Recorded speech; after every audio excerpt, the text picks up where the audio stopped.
It's a lovely kind of journalism in that it is essentially the telling of the fairy tale. Match day is when sporting dreams are made and nightmares unfold. Hello all, today you'll be hearing from Peter Drury, world famous commentator. He's done international broadcasting for the Premier League. He's commentated many a World Cup, including the Qatar 2022 final, and he's known for his incredible wordsmith. So please give a hand for Peter Drury.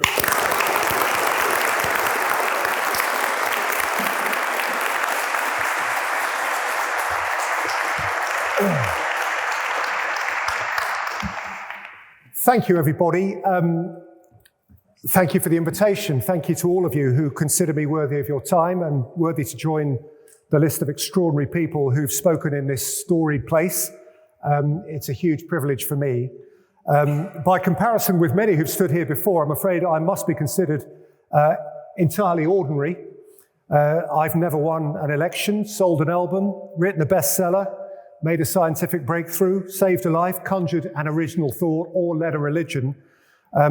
So I'm afraid I stand before some of the sharpest young minds in our country with a record which is rather lightweight. All I do, and I'm certainly not alone in this, is chisel out a living by chattering away while there's a football match going on.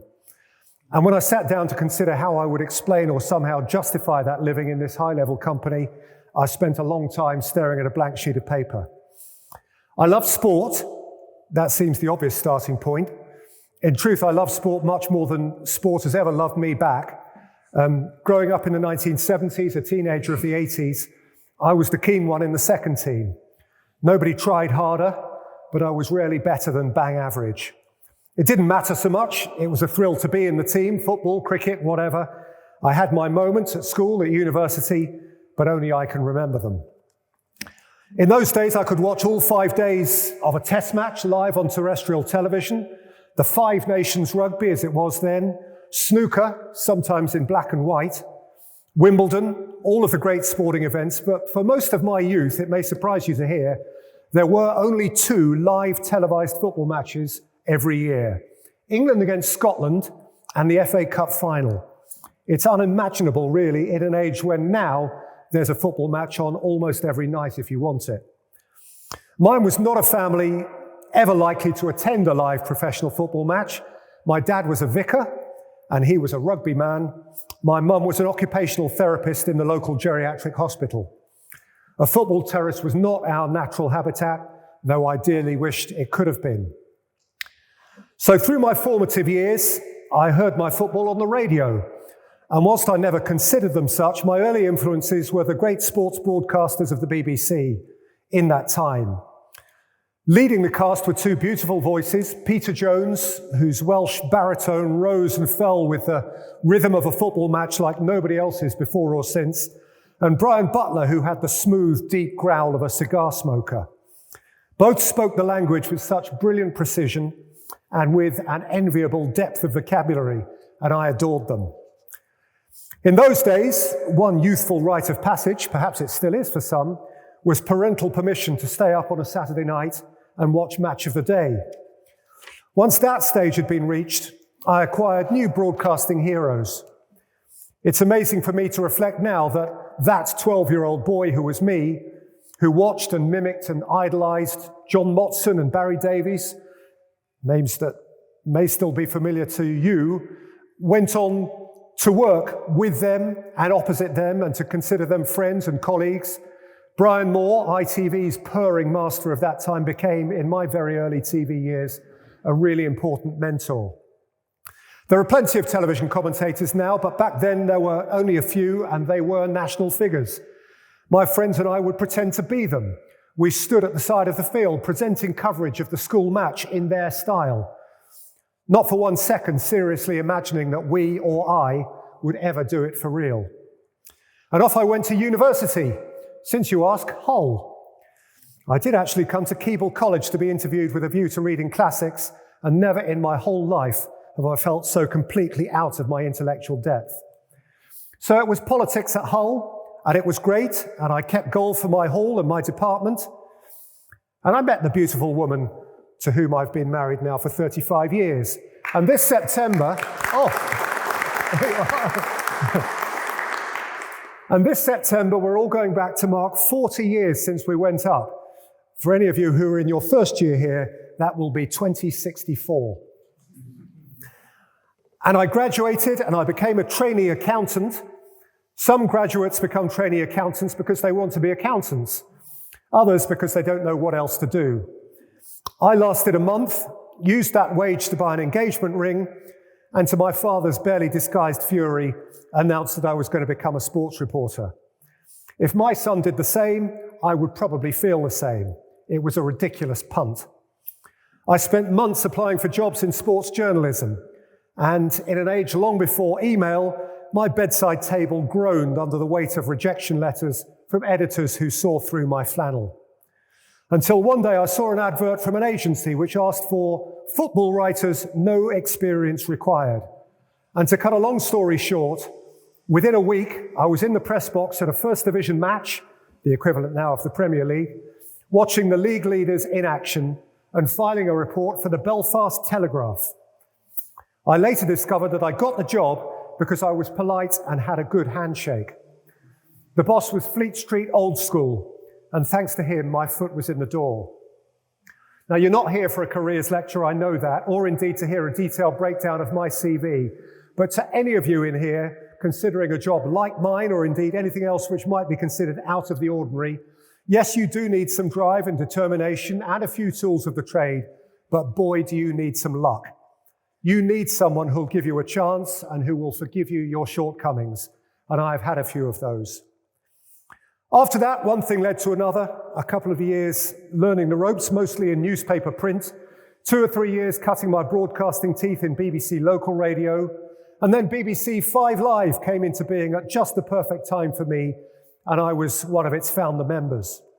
Soon I was commentating on that network, and in the months leading up to the 1998 World Cup, ITV came and asked me to launch a television career with them. And before I knew it, I found myself commentating on peak time Champions League games to vast audiences on terrestrial television. Coronation Street was moved for us. It isn't like that anymore. I remember one of my very early nights at Wembley with the great Kevin Keegan as my co-commentator. Kickoff was delayed by problems on the tube, and I was fretting, horrendously nervous.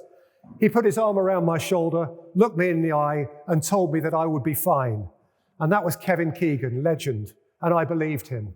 He was such a kind man. It was mostly football at ITV, but other stuff as well. In this place, there may be some interest in the fact that I commentated on 5 or 6 boat races. The only time that that esteemed event has left the clutches of the BBC, and we, vulgar commercial television, shocked the establishment by not ruining it. In fact, we won awards. When ITV came to an end for me in 2012, that turned out to be a new dawn. At that point, the Premier League, already a pretty hefty beast, was just exploding internationally. Sergio Aguero had scored that famous goal. I'd been there to describe the moment for the global audience, and every channel on earth wanted a piece of it. And for the next decade, I found myself, as well as freelancing happily with various domestic broadcasters, interacting with football lovers in every corner of the planet. It was a wonderfully life-enhancing experience. The enthusiasm for our league in India and Zimbabwe and Uganda and Singapore and Thailand and New Zealand and Kenya and so many, many more, and I've met some today from countries not mentioned there, allowed me a warmth and breadth of audience which I hadn't even known existed. And it was in that context, really, that I felt able to relax and express myself, and I loved it. I loved it until first NBC in 2022 stole me away to the USA, and then Sky in 2023 brought me back as a regular full-time commentator on a major domestic channel, and I got to sit next to Gary Neville. So that in brief has been the journey. I've spared you much of the detail. I'm not yet ready to properly reflect on that, I suppose, because I hope there's a bit still to go. But in anticipation of some of your questions, or perhaps even to prompt some, I'll offer a few thoughts. The most important thing I think that I really want to stress is that I know how lucky I am to do what I do. And I am overwhelmingly aware that millions would love to do it too, and indeed many of them could. With the same opportunity, many could do it at least as well as me, and I do love doing it. That love, however, is based on the work itself, not the nonsense that flies around it. I do have a passion for sport, and I have a passion for words, and I'm fortunate to be in a job which can blend those two. Sport at its best is utterly life-enhancing. And to have the best seat in the house from which to express myself as high-level sport unfolds is a gift which I never ever take for granted. The extent to which it makes me well known is, on the whole, the extent to which I don't like it. Public profile is not something which I have ever sought. Truthfully, it makes me feel very uncomfortable. If I could do my job in private, that would be ideal, except that I guess it would probably defeat the object. I'm often asked whether I still get nervous, to which the answer is a resounding yes. Each and every week I get nervous. I'm worried about getting it wrong, being badly received, irritating more people than I please, falling short in some way. Imposter syndrome is a constant companion. My skin is not thick, and accepting criticism when inevitably it comes is tough. I'm bound to say that in this context, an unfailingly supportive wife and family has been essential. People sometimes ask what commentary is or should be, and of course there is no correct answer. For me, it's a kind of instant journalism, a telling of the story as it is happening, a factual and sometimes emotional articulation of what is going on in front of you. It's a lovely kind of journalism in that it is essentially the telling of the fairy tale. Match day is when sporting dreams are made and nightmares unfold. We as live match commentators don't generally have to deal with the weighty issues of the day. We of course have to be aware of the context and abreast of the news, but people switch on the telly to be entertained by the match, and it is our joy and our job to be carried by the narrative of a game. It is a thrilling escapism designed, I believe, to lift you clear of the heavy issues of life, not to bind you up in them. Ultimately, it doesn't matter, and yet to so many people it matters so much. As plenty have said before, perhaps most recently and pertinently Jurgen Klopp, when Liverpool were coming champions right in the thick of the hideous COVID lockdown, it was he who said football is the most important of the unimportant things. There are many very serious sides to sport, major stories that do need to be covered. And in our country, we have great journalists, broadcast, print and online, who do investigate those thoroughly. Their work is critical. Ours is not. It's fun. What you like and what you don't like in a commentator is, of course, your business. But from the commentator's perspective, the critical thing, I think, is to be true to yourself. Be authentic. Don't pretend to be someone else. Opinions differ on the importance or otherwise of in-depth technical knowledge, of linguistic skill, of voice quality. Tastes vary hugely. If I were to put together a profile of the perfect commentator, it would almost certainly conflict with somebody else's entirely valid version of the same thing. It would be self-indulgent in the extreme to try and break down my style, such as it is.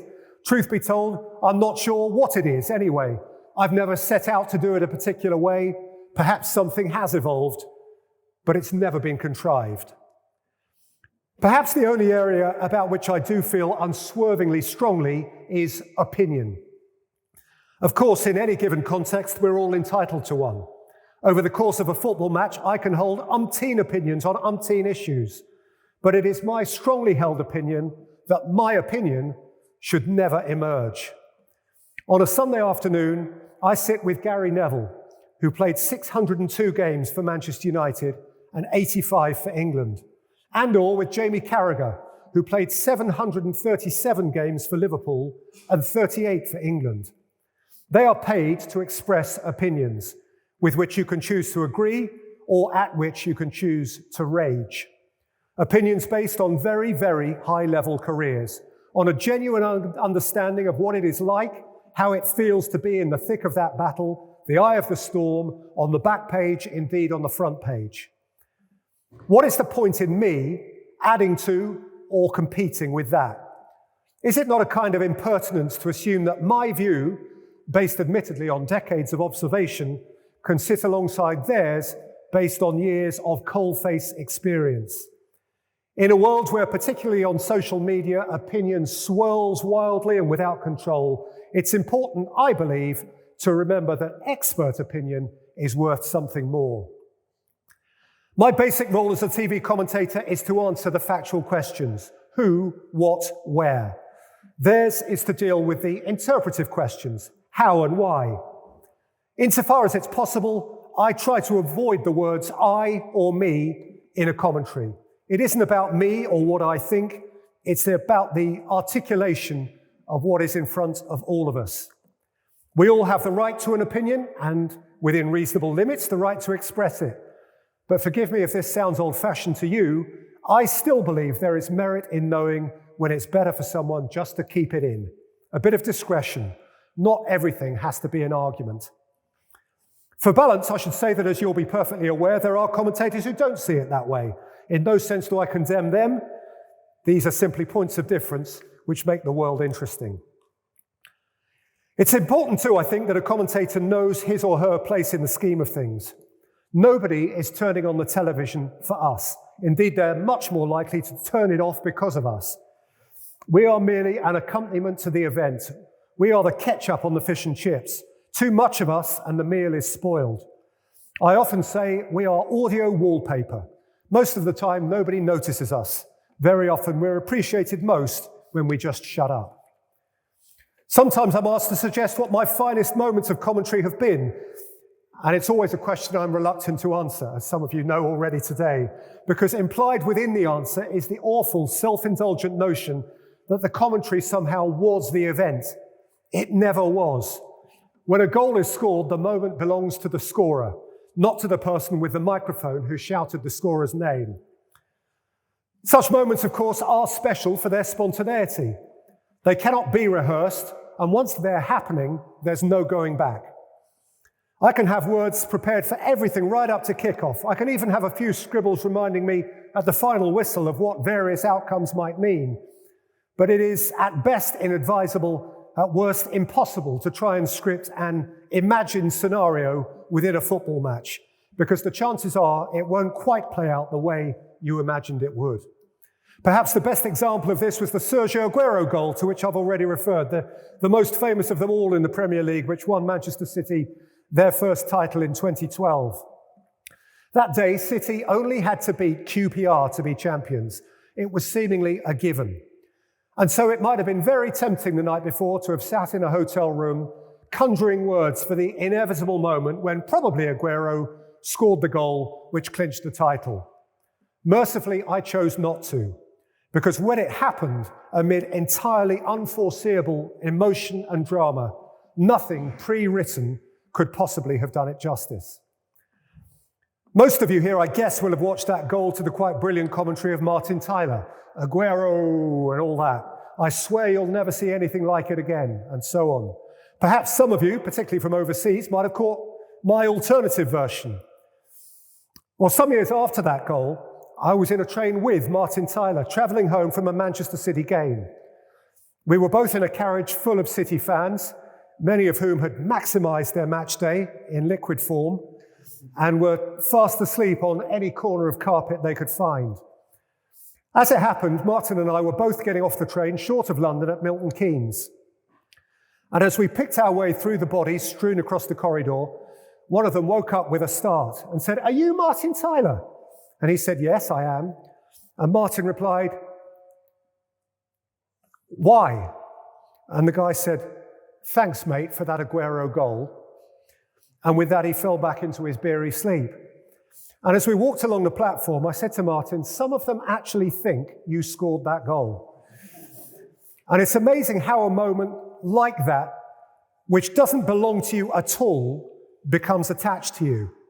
That goal no more belongs to Martin Tyler, or indeed to me, than it does to any one of 40 or 50,000 screaming others who were also providing the soundtrack to that moment. He just happened to be holding a microphone. Without that soundtrack, commentating feels empty. Working in empty stadia during the lockdown made that plain. You might recall that TV companies used archive crowd noise to cover the gaping hole. Sometimes there were laughable pauses between the ball hitting the net and the cheering reaction while somebody found the right button. It was a necessary evil, and up to a point it did a job, but it underlined what we already knew, that it is a game for people, and without people, it really isn't very much. A commentator without a crowd is like a soloist in front of a band or orchestra, and the orchestra creeps out behind them and leave them hopelessly exposed.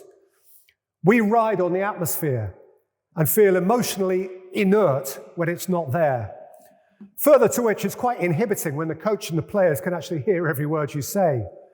I do remember commentating during lockdown on a critical relegation clash between Watford and Newcastle. And Watford had to win to have a chance of staying up, and they won a penalty. And when you're commentating on television, there are two ways of dealing with a penalty.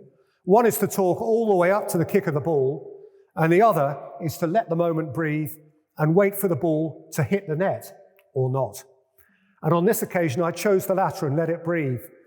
And amid the silence of an empty stadium, I could hear the nearby radio commentator leaving the listeners in no doubt. Troy Deeney must score. Watford's season depends on this moment. How will he deal with the pressure? And it occurred to me that if I could hear this, then so could Troy. And I've always meant to ask him or anyone whether in that moment the tension is made worse by 20, 30, 40,000 people hissing and booing and screaming, or by one universally audible person laying it on the line, right in his head as he runs up to kick the ball. Anyhow, he scored. So look, I'm a lucky boy. I've managed to stay alive in a ridiculous industry of fun for something like 36 years now.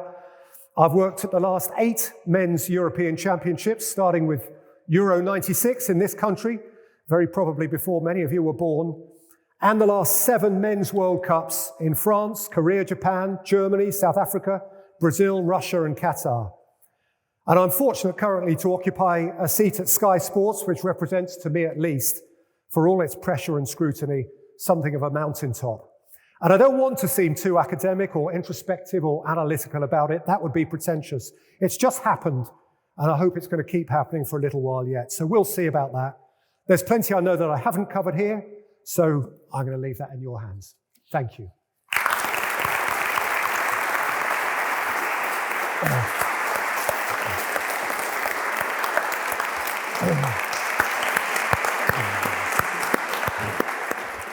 I must say, Peter, it is lovely to have you here. Thank you for coming. I kind of wanted to talk a bit about, you've obviously talked about your journey and a beautiful way to detail your career. And I kind of want to ask you how your broadcasting style has developed over time. You've been in the game now for, Lord knows, almost 30 years, probably even longer. Yeah. How have you kind of developed your style across the time? Well, as I say, I've never consciously developed anything. What has happened has happened, I guess, organically. I don't want to say by mistake, because that makes the whole thing feel like an accident, but I think there are various levels of inhibition, which are a good thing very often because they're a check on extravagance, but are sometimes, well, what they say on the tin, inhibiting, and prevent you from expressing yourself in the way you want to. And funny enough, when you first start out, for all the fact that you have nerves, and certainly I remember my first day in local radio, I was terribly nervous, but it sort of doesn't occur to you that anyone else is listening and you're still doing it for fun. And you have a few glorious years at the beginning. I suppose it's like they say of footballers. You see a 16-year-old, 17-year-old who breaks through in the Premier League and they say he's still playing as if he's on the playground with his mates. And to that extent, I suppose those early years, you're still on the playground with your mates. And then you take the first couple of hits, the first little bit of criticism, the first suggestion that it's not all you meant it to be. And that can force you back inside a shell until you reach a point of maturity where you understand that criticism is an inevitability, and that, on the whole, people want you to be who you are. And so you allow yourself, to a greater extent, to be who you are, still checked, I think, and rightly I say, still checked by a certain sensible level of inhibition. Otherwise, you could just get silly and self-indulgent. And on that point of self-indulgence, when do you choose to strike a balance between, some of the poetry that you espouse versus kind of letting a moment breathe for itself and letting, the noise of the crowd or the silence of the stadium kind of speak for itself? Yeah, it's an interesting one, that more, if we're talking about goals, which essentially we are, more goals than not, you allow to breathe, and I allow to breathe.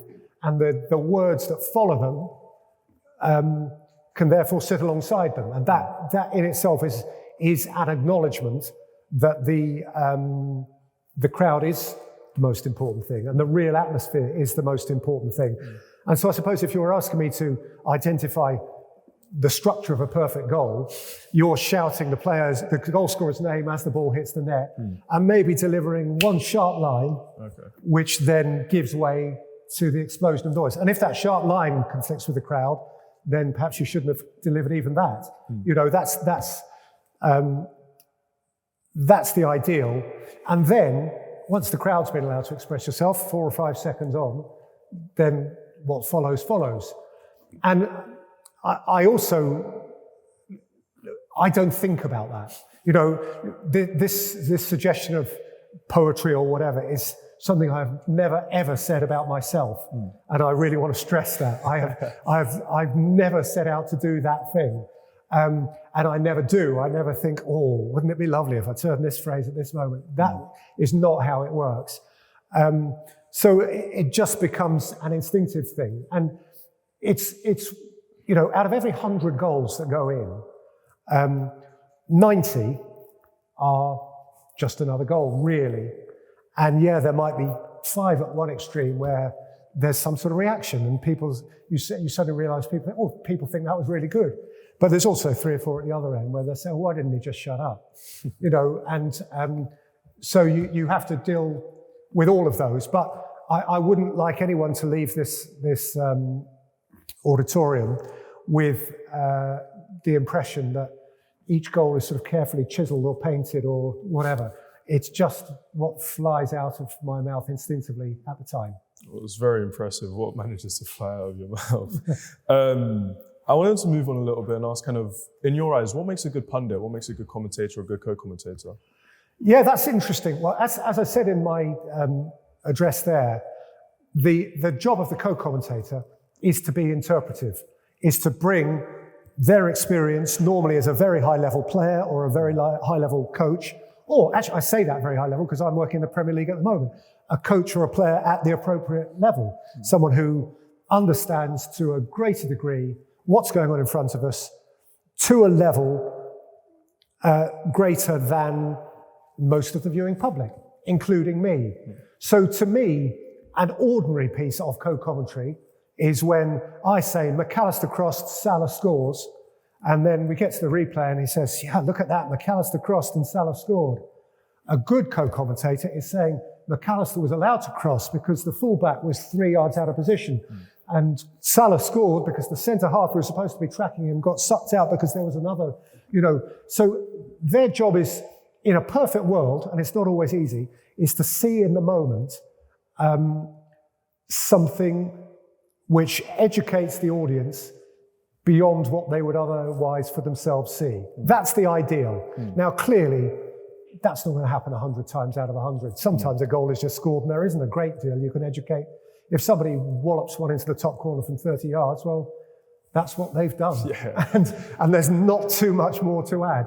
But it sounds a little bit pretentious, but I would say that a really good co-commentator is educating us. My job isn't to educate, it's to point out what actually, and this is a real flaw in the whole commentator myth and legend, that the commentator's job is to point out what you can actually see for yourself. Okay, fair enough.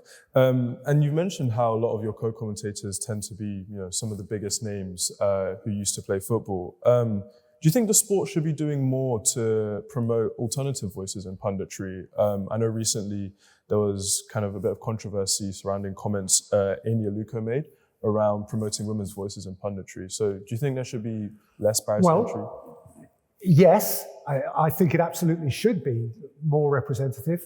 I would say that over the last decade it has become, and certainly it is no longer an oddity to hear a woman's voice on men's football, sure, which is absolutely as it should be. But yeah, I mean, it's a simple answer to a straightforward question. the answer is yes. Fair enough. You know, but I would say alongside that, yes, that it's getting there.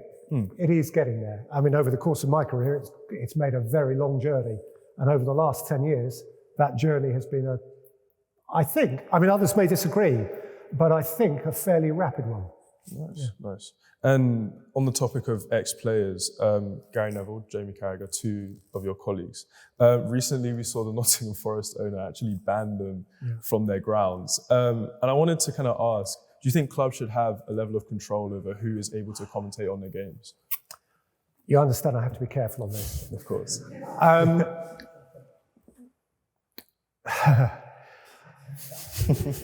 Listen, well, clubs do. Listen, Nottingham Forest own that piece of real estate, so they can decide who comes onto it and doesn't come onto it.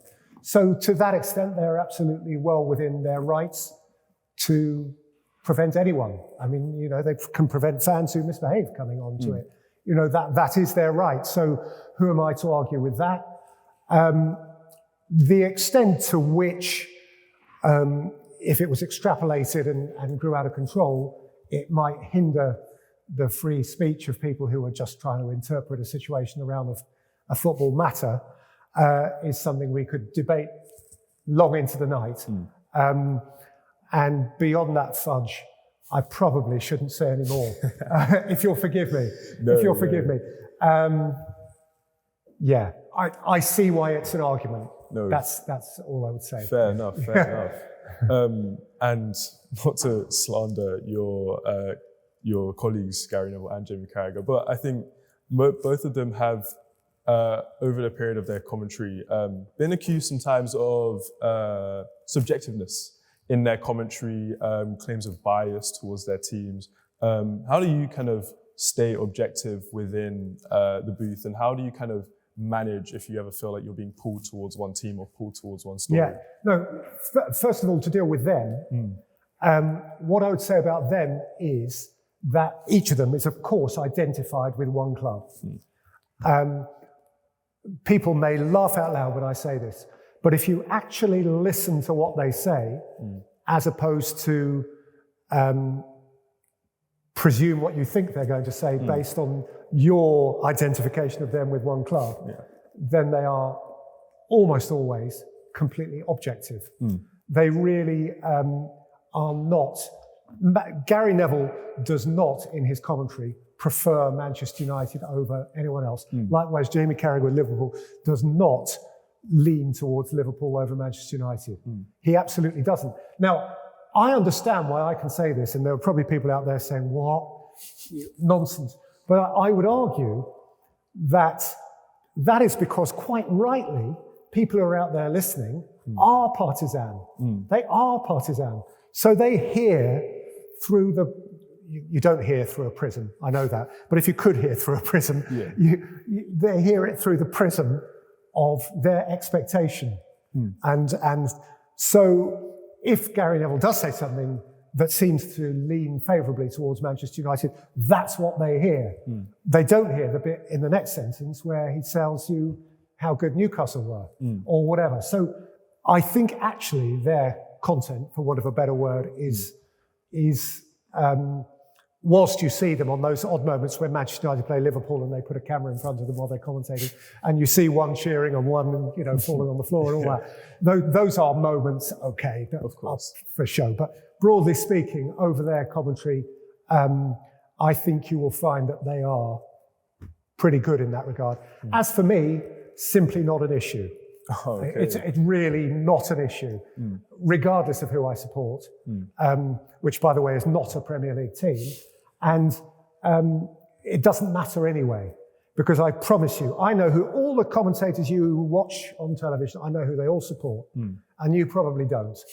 And I know what it feels like to go up onto a gantry to commentate on a game where, if you're a fan, you're really invested in the outcome.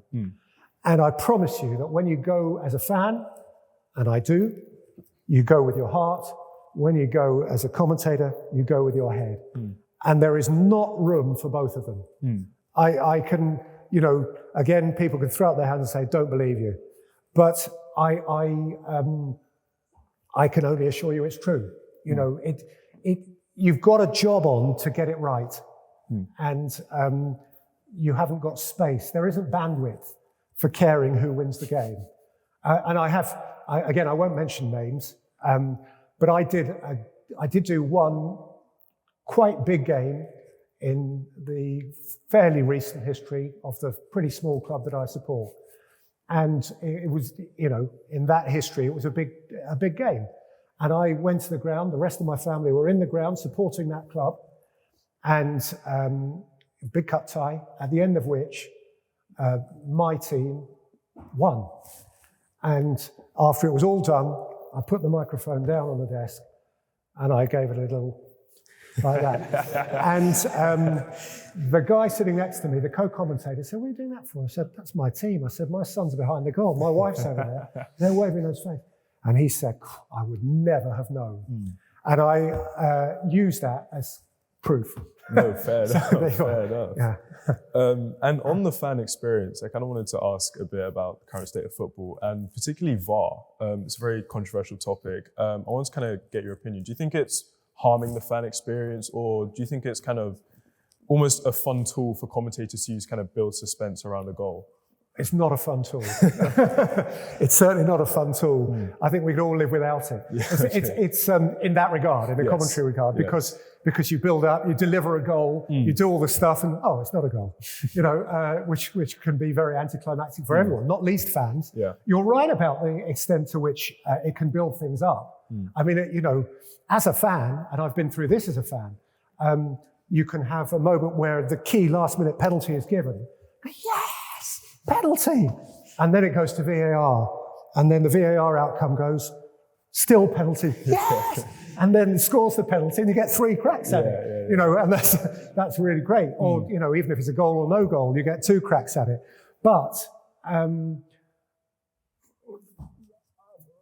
from the other side of the coin, it can be, I know, a mighty frustrating fan experience. And if you are sitting in a stadium without the privilege that I have as a commentator of hearing a producer and sometimes hearing the VAR in my ear. You're thinking, what's this for? I don't know. Is it handball? Is he offside? I haven't got any idea what the issue is here. I don't know whether to celebrate or indeed to bemoan the fact that my team has conceded a goal. I mean, when your team has conceded a goal and suddenly it goes to VAR, it's like you're getting a second life. So maybe it's okay. You know, so I suppose it's a different dimension. But in my view, it's a punctuation point that football could do without. But football is so big now, financially, that I guess it has to be seen. I understand why it has to be there. It has to be seen to be getting it right, which of course makes it even worse when it still gets it wrong. But there you are. And furthermore, on the evolution of kind of football and the sport in general, I think recently with like the growth of like Pep Guardiola, we kind of see a lot of system tactics and system football kind of take over, especially in the Premier League. Do you think people have said it's almost killing the sport in a sense, it's removing the showboaters. Do you think it's, you know, a necessary evolution of the sport? Do you think it takes something away? Do you think these things are on pendulum? Well, I think these things are cyclical. Tactics on the whole are cyclical. So I speak to some old-time pros who, you know, the last 4 or 5 years, I suppose Klopp began it, you know, sort of gegenpressing and forwards in the face of defenders and all of that stuff. They'll tell you that in 1979-80, the great Ian Rush and Kenny Dalglish of Liverpool were pressing. They just called it something different, you know, and that it went out of fashion and it's come back again and it's going out. And, you know, we're now in a position where everybody wants to play out from the back and the goalkeeper has the ball and is passing across the face. And supporters, especially if you support a team that's not one of the best and they're trying to do it, and you're going, belt it upfield. Will you get rid of it?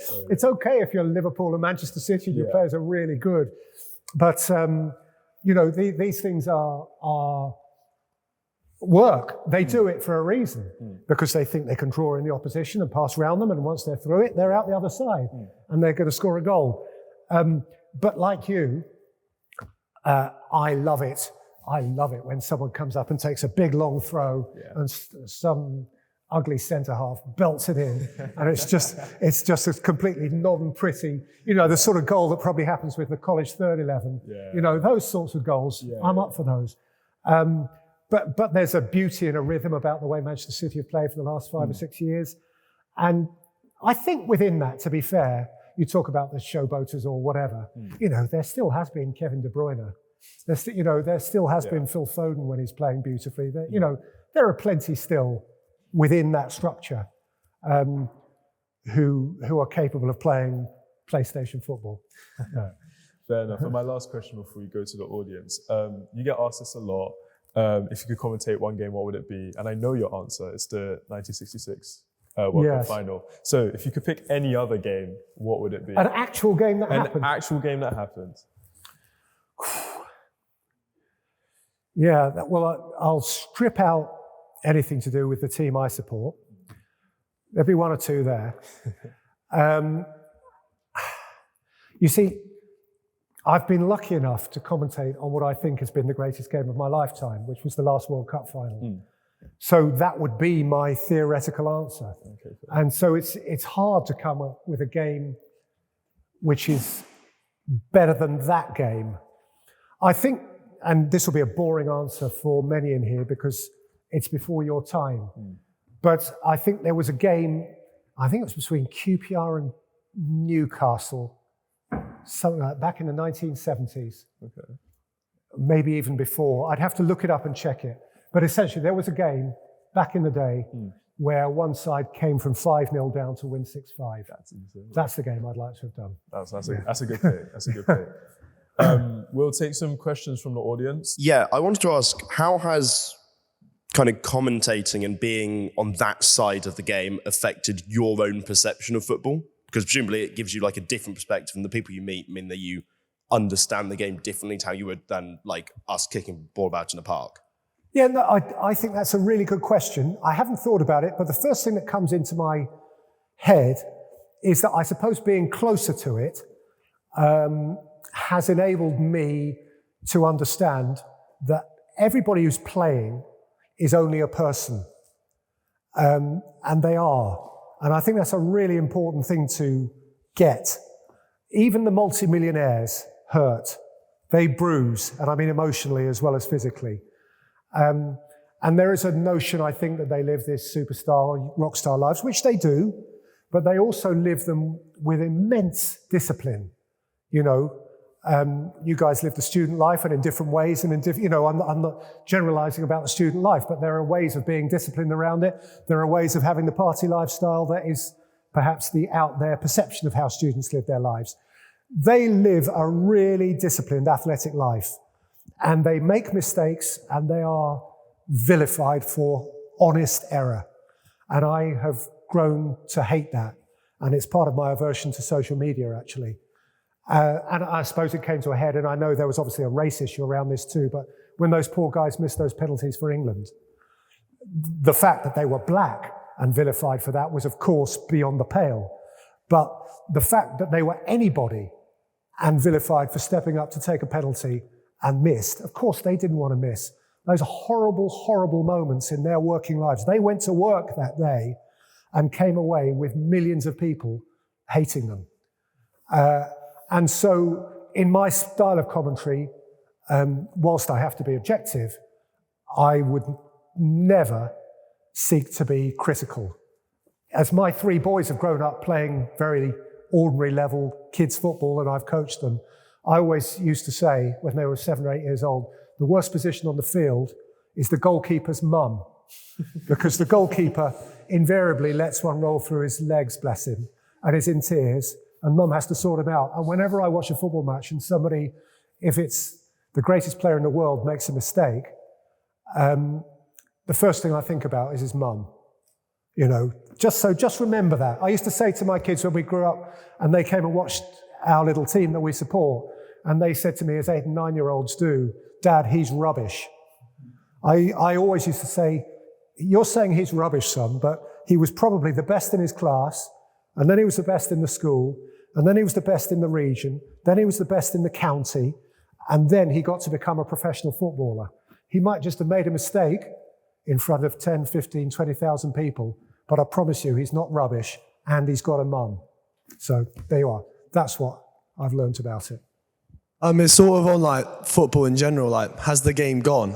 I think like you see a lot more support in like National League levels and League Two, and you see big tackles flying in. I think it's much more better viewership than to sort of watch like, Premier League football and someone get tripped up, get a booking, and he's walking on ice the whole rest of the game. So yeah, what do you think about that and the over officiating?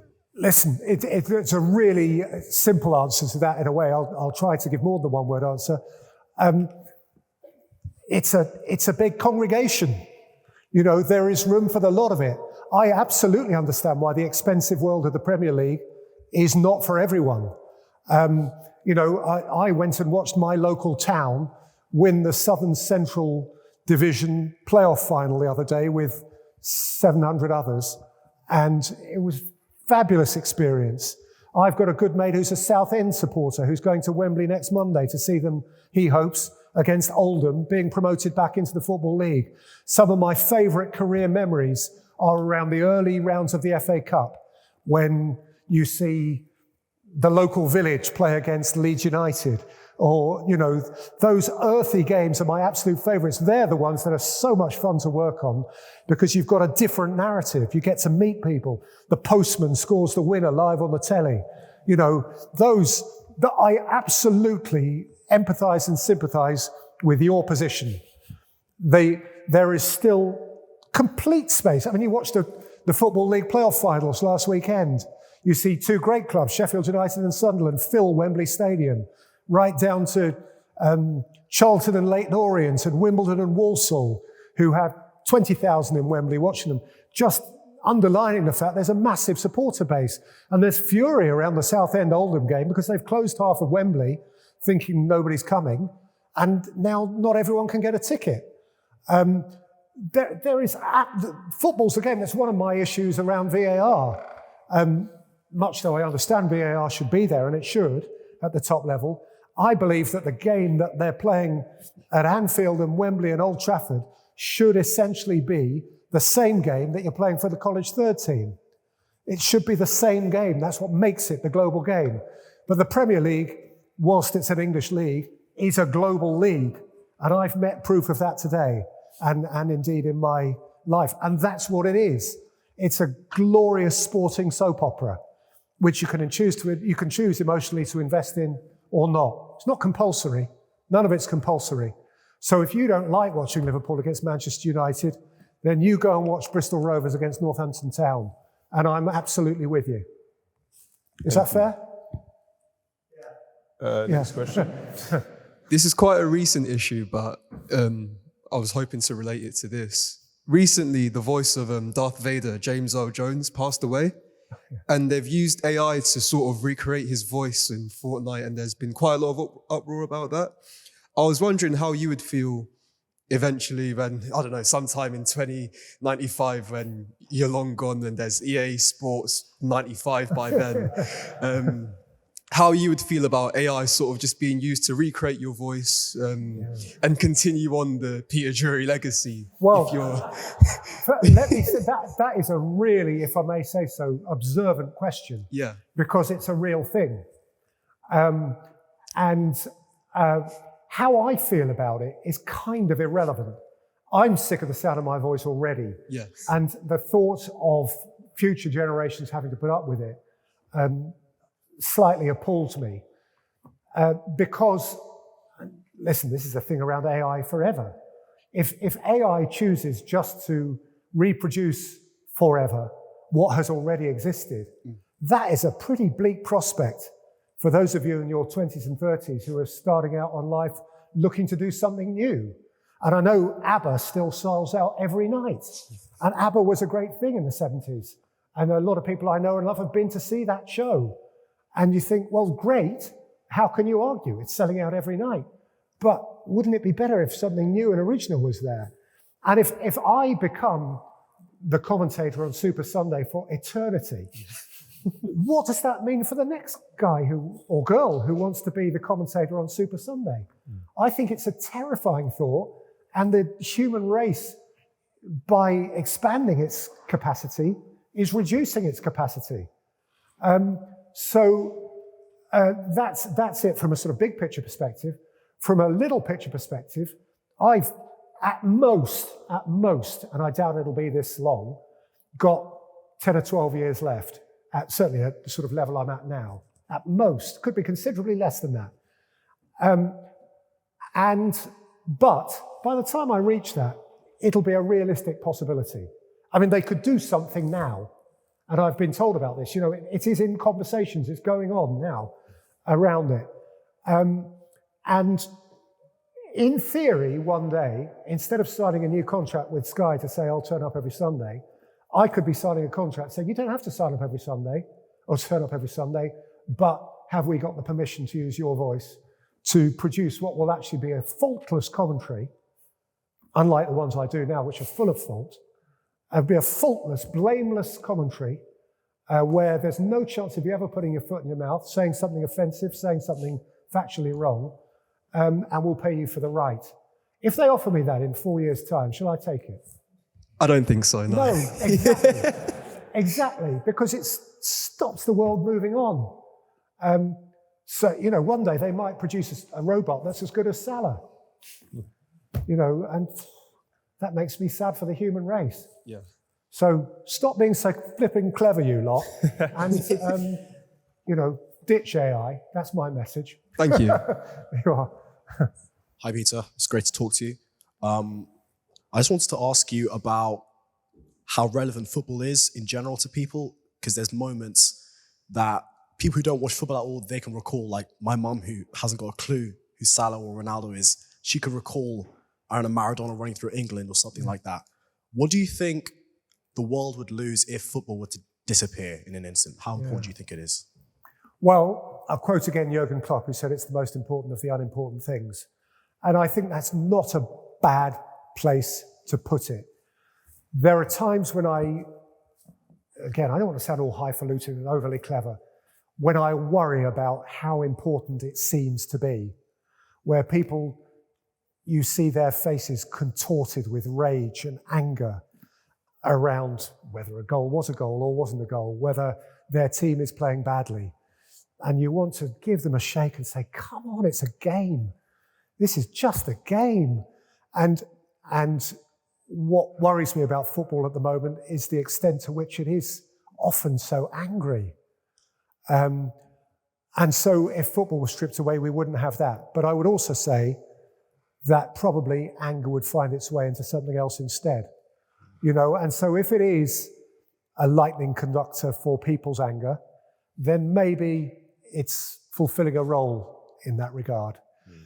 And on the other side, football brings so much joy, so much togetherness. You can walk into the stadium on your own, of the club you support, and feel immediately part of something. Think, I'm in here. I'm in. These are my people. And you don't even know their names. And it gives people a sense of belonging that I don't say only football can bring, but I think only sport can bring. You might argue music could bring it, maybe theatre could bring it, but in a really mass global sense, I don't think there's anything to compete with football, where what you and I, in this moment, I'm sure if you and I sat down and have a pint, we could talk about lots, but in this moment, you and I who've never met have that in common. And if you, probably the first night you arrived in Oxford, once you've gone through all the regular first-year conversations about where you went to school and which A-levels you did, who do you support? That's the next thing, isn't it? And when I meet someone, and sometimes I meet people who know me, but I don't know them, first thing I say to them once we've shaken hands is, who do you support? Because that's a starting point. And football gives you that and is really precious. And if you are ever fortunate to go and attend a World Cup somewhere, honestly, it's really moving. And I am, as my wife would say, I'm a very emotional person, actually. These things catch me. And I remember being, whatever it was now, 2018, what's that, 7 years ago, in Red Square, Moscow, during the World Cup. And Russia wasn't quite then what sadly it is now. And to the extent it was, they shifted it conveniently out of the way. So it felt like a very open, safe place to be. And I could walk through the iconic Red Square, with people bearing flags of countries who, at a political level, hated each other. At a cultural level, potentially had nothing in common, and who were embracing each other. And I thought then, as the USA and Iran held each other's flags, in Moscow, how can you not be moved by that? That is what football can do. And so that's what the world would lose, I think. I hate the anger, but I like to think that the anger is football's trash can. It does that for the world. It funnels the anger away. But the joy and the unity is something that nobody at that truly international level, I think, brings. Peter, thank you. What can we say but thank you? Thank you.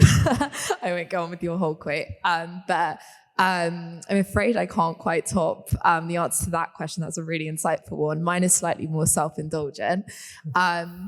It's exceptional to me that you're so humble, considering that some of your commentary, really, even if you think you do something ordinary, is quite extraordinary and really elevates every grand football moment. One of those being the 2022 World Cup final, as you said, which I'll never forget, sitting at home and hearing your voice as it went to the break before the penalties, or when Mbappe scored his brace and then hat-trick. However, I do have to wonder, since it did go to penalty shootouts, even though you don't script things, did you have anything in mind for if France came out victorious and something similar to the little boy in Rosario Santa Fe for the little boy from France? First of all, that's a really good question. So first of all, I'll be absolutely transparent here, because non-partisanship is key. And I knew that there were great lines to be had about Mbappe. Of course there were. And I think we've got I met a Frenchman earlier. So of course there were great lines to be had about Mbappe. But I also knew the best lines were on Messi. And so I suppose deep inside my creative self, it wasn't a shame that Argentina won. Because the whole world knew that Messi had been for a while the greatest player. And this was you rarely get a moment of culmination like that. And so I was probably more ready to express myself around Messi than I would have been around France or Mbappe, not least because France had won it the last time. So there was nothing new and fresh. It's like when we were meeting earlier around Newcastle winning the League Cup. That was better creatively than Liverpool winning the League Cup final, because Newcastle hadn't done it for 70 years. And there was a new narrative. There was somewhere to go with it. Liverpool winning it the second year running would have been great for Liverpool. There's plenty to say. There's still an outpouring, but there's nothing like, obviously there's nothing like, this is tautologist. It was a unique narrative, Messi, and so there was somewhere to go that no one had ever been before. And there was these things, as I referred to previously, are really human things. Really human things. And if you think of Lionel Messi, who's only a little guy, the weight on his shoulders going into that game, where absolutely, bar of very few, everybody on the whole planet was looking at him and said, go on then, and he did. How remarkable is that? I was one of many, many commentators, and there were 21 other players. By the time we had substitutes, another dozen after that, all playing in what was the biggest game of their life. But there was one guy that the whole world, imagine the whole world, we get a new pope, okay? That is massive. The whole Catholic world is looking at him. But there's quite a lot of people who aren't Catholics, or indeed who aren't Christians at all, who might say, oh, that's interesting news. They've got a new pope. And by the way, of course, there are plenty of people in the world who aren't interested in football. I also understand that, and quite right too. There are more important things. But essentially, I always say, imagine being him. And so when it was him, yes, of course I had a few thoughts. Of course, because not to have done so would have been an abject failure to prepare for a special moment. And yes, if it had been Mbappe, there'd have been a few thoughts ready for him too. But what I would say is those thoughts are never scripted. They're never kind of word after word after word. They're bullet points. No one-liner. So you can work around them. Yeah. I hope that's a fair answer. I was really glad in your speech when you mentioned 5 Live, because I'm a huge fan of radio commentary, and I think it's an underrated and underappreciated discipline within football broadcasting. Yeah. So I wanted to ask you about how difficult or easy you found it to transition from being a radio commentator to being a television commentator. Is there a huge stylistic difference? Are there different requirements on what it takes to be a radio commentator versus a television commentator? That is, again, a very astute question. It probably took me about 10 years, I would say, and some would say I still haven't managed it.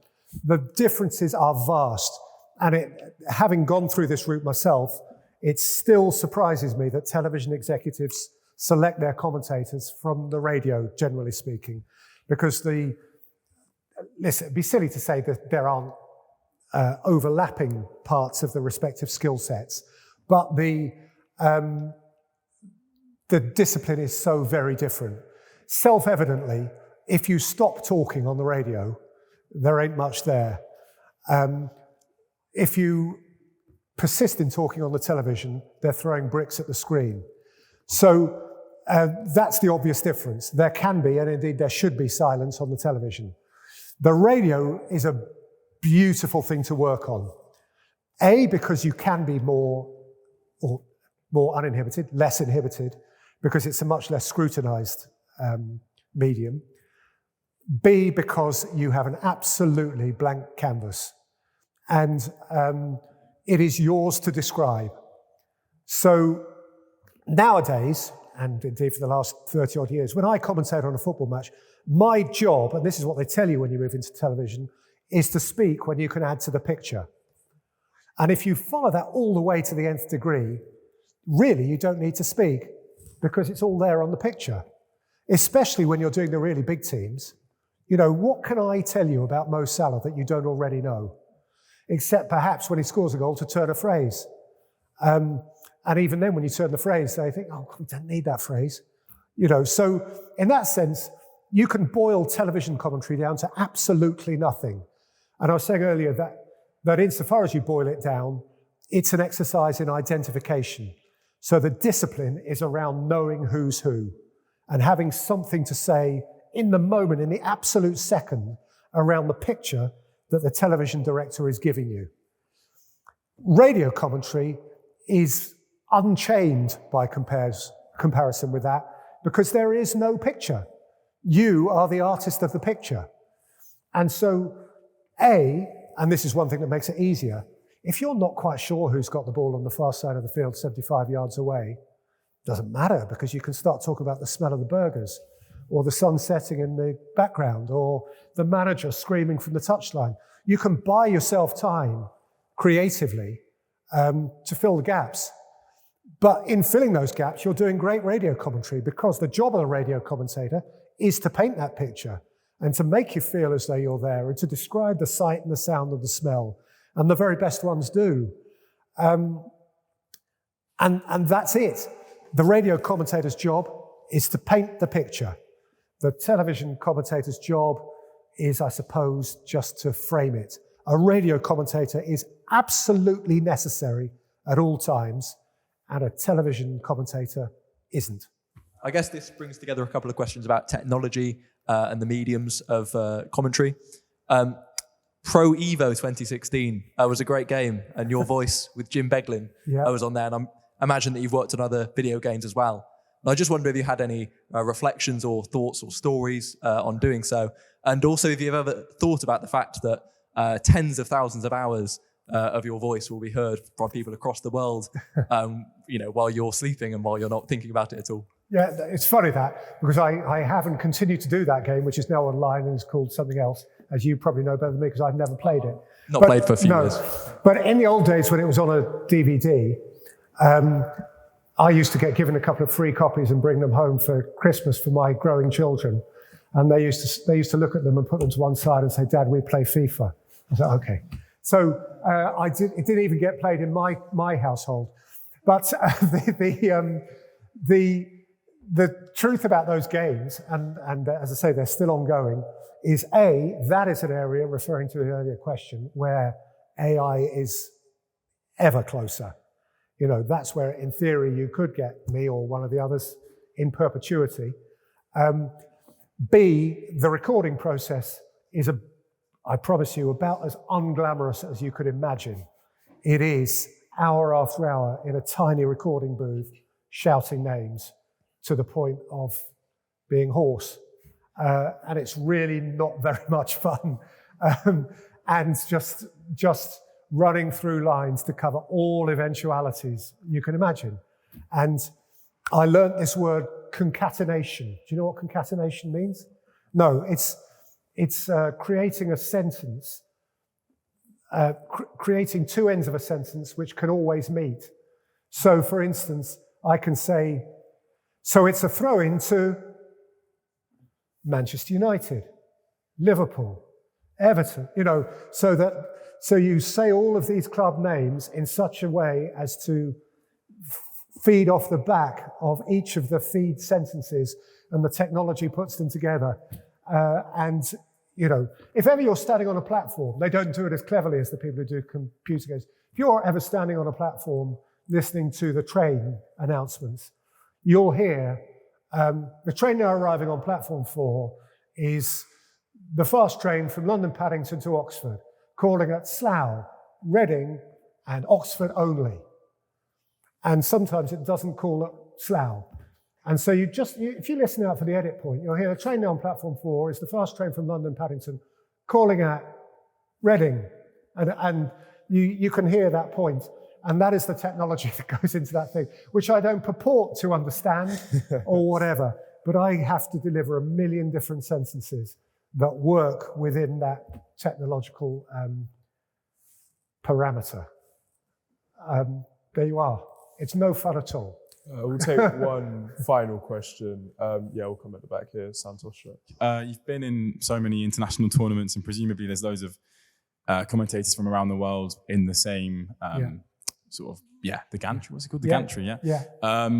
And it's a bit about sort of similar to the style question, but what do you think? I've spent a lot of time in sort of Hispanic, Portuguese-speaking countries where they're very over the top, and you know they shout "go, go, go," you know, things like that. But you seem to be more reserved and let the football and the images speak. What do you think about that style of commentating? And I love it. As I said throughout, to be prescriptive about what's good commentary is nonsense, because people like different things within our country. I could sit and watch a game on telly and think, oh, this bloke's driving me mad. But I'm stupid to think that, because that means I have to take on board that there'll be people saying the same about me. So there you are, that's the way it is. But that Hispanic style of commentary, I absolutely love, and I'd love a turn at it, really. Because having said what I just said about television commentary and about how the key thing is identification, and the perfect goal is you're shouting the name as the ball goes in the net. The great thing about those guys, and I've met a few of them and they're fantastic people, is that they don't, because they just go, goal!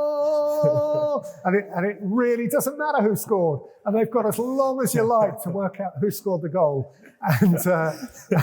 And they get away with it. So that's brilliant. But what they do have to be able to do is kind of sing a note for, you know, about 64 bars before finally taking breath again and resuming the commentary. But each to their own, and that's what Brazil demands. And that's what Argentina demands. And as you say, a lot of the Hispanic countries. And vive la différence, as they say. Yeah. Thank you. Thank you. It's been a pleasure having you. It's been a pleasure interviewing you. And thank you for all of the wisdom you've imparted on us. Thank you very much. What a privilege for me to be here. I'm glad. Thank you. Thank you.